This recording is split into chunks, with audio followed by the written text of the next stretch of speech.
Hello, hello, hello.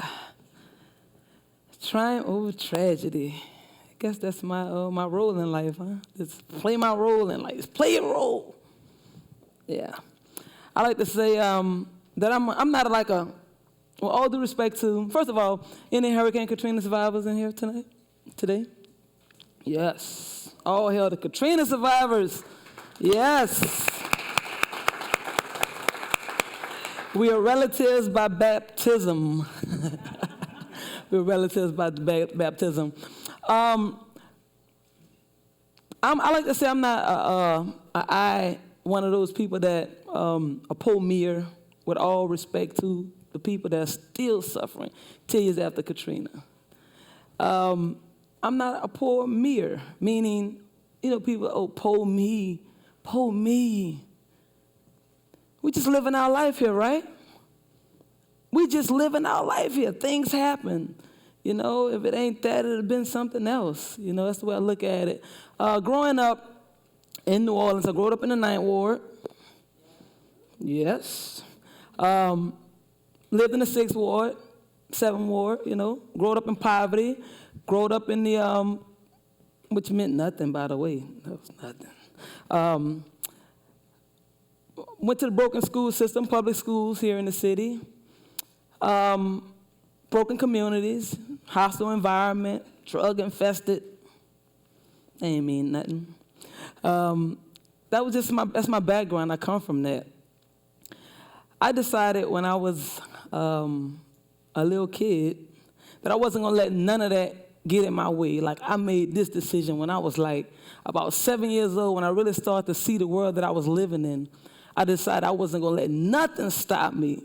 I wasn't gonna let nothing, just because I lived in a certain environment, stop me from getting ahead. I used to tell people, when I get big, I'm gonna get rich. By the way, I'm still working on that. But I'm gonna be rich. And I had people say, oh, that can't happen. You don't wanna be rich.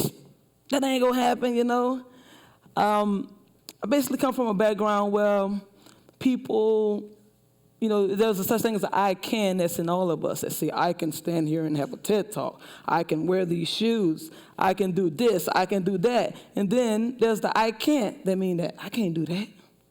I can't do that.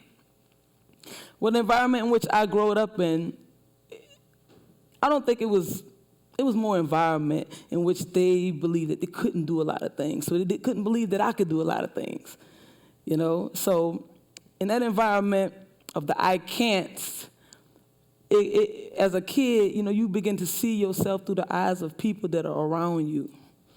So if they didn't go to college or go to finish high school, or start a business, that at one time seemed like it was something that I probably couldn't do either. But minding my business, 2005, Katrina hit, boom, wiped us out. Wiped us down, but not out. Minding my business, doing the best that I could do in my living experience with the things that I have. And the storm come knocking on my door, They must didn't know who I was. We here to take everything. 6 feet of water in my house. I'm swimming in my house. Climb to my attic, Neighbors next door. We go over and put the neighbors in the attic. The I can in them is not available at this time. The only thing they have is the I can't. But the I can in me is like, you better come on here. You heard me? You better come on. We're going to survive this here. We're going to do this. We got to do this. Or drink all that water. What you going to do? After Katrina, after surviving that, after surviving all of the things that I just mentioned that I had to survive being an African-American young girl in a poor community, surviving all the things that I had to survive, then Katrina came. And I had to survive that too, but I was more than ready for that, surviving. Because it was the I can that existed in me way before Katrina hit that told me, well, we're going to survive this hood. We're going to survive this. We ain't going to get killed. We ain't going to get on drugs. They ain't going to college. We going to college. They ain't eating, we gonna eat. Who? We gonna do something. So I learned how to hustle. I learned how to shoot dice. I learned how to do whatever I needed to do because the I can in me was determined to not allow this to be the end of me. Like, no, ain't no such thing as no, we not having. So I did whatever I could do. So after Katrina, the opportunity presented itself with the documentary that I did. I shot, picked up a camera, never had no prior film experience before Katrina, but I picked up the camera, and there go the I can again. Oh, I could film this. I'm saving people with one hand and filming with the other. Because the I can in me said, we could do this. We could do it. Opposed to the I can't who says, oh, we can't do that, man.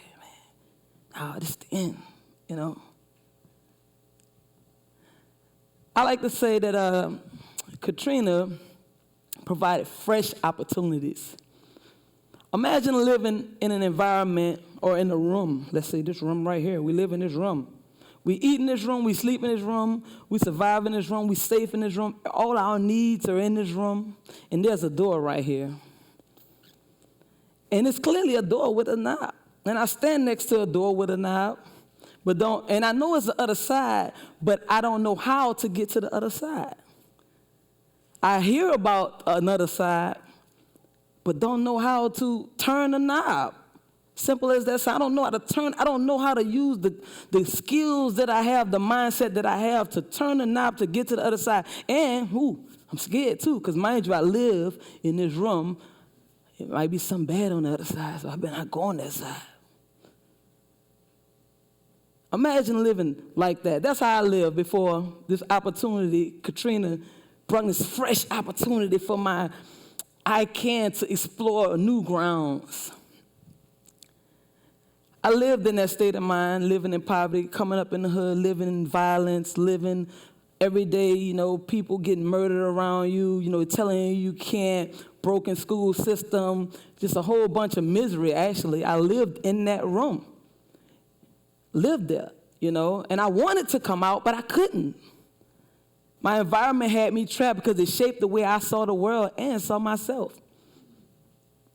That's the way I saw the world. This is the way it is. I'm probably going to die like this, but I can't, like, nah, we ain't going to die. We just going to keep on coming up with new ways to survive. We keep on coming up with new ways to continue to make it. And that's the I can that lives in all of us. You could call it God. You could call it whatever. Call it self-esteem. Call it whatever you like to call it. But Katrina came, 2005. Like I said, she knocked on the door and washed all my stuff away and everything. And when she washed it away, she brought what is called, I like to call fresh opportunity. Brand new opportunity. Not only did it grant my wish to go to the other side, it moved me over the wall and made me leave my environment. You gotta go. You evicted. You ain't pay your rent. You out. And with that fresh opportunity, I went into a whole new state of mind. Brought the same I can that said we gonna eat. The same I can said we gotta shake some dice and shoot some dice. We gonna shake some dice and shoot some dice just to eat. With whatever we got to do to survive, I brought the same I can with me on the other side. Mind you, I had shot that footage. Mind you, I just cut the camera on in a day in my life. That's all I did. Nope, I didn't have a $20,000 camera. Actually, it was a high 8. I bought off the street $20 before the storm hit 2 weeks. $20, bought a camera, had no prior film experience. And my documentary, I collaborated with some other folks, and the film became Oscar nominated. We won Sundance, won a whole ton of film festival awards, just cutting on the camera a day in my life. However, with that being said, the I can that lives in me lives in you. And it's waiting to be unleashed into the world.